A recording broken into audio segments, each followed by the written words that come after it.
আসলি বাবু কই খাবার তো রেখে গেছি ময়না দা তো ওর ভাত দিত আরো ওদের খাবার রেখে গেছি খাওয়াই গেছি চলো ময়না বেবিগুলো কেমন আছে যাও ওকে আছে ওর সাথে আমার দেখা অনেকদিন পর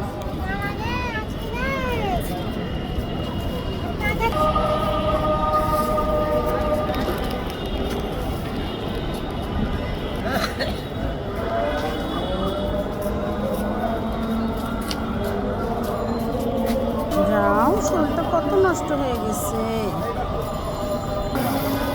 মারতে হয় না বেবি আসলি আসো এই যে খাবার এই যে মাংস আসো আসো আসো এখানে দাও শুকিলা ও আরাম করতেছে একটু দেও বাবা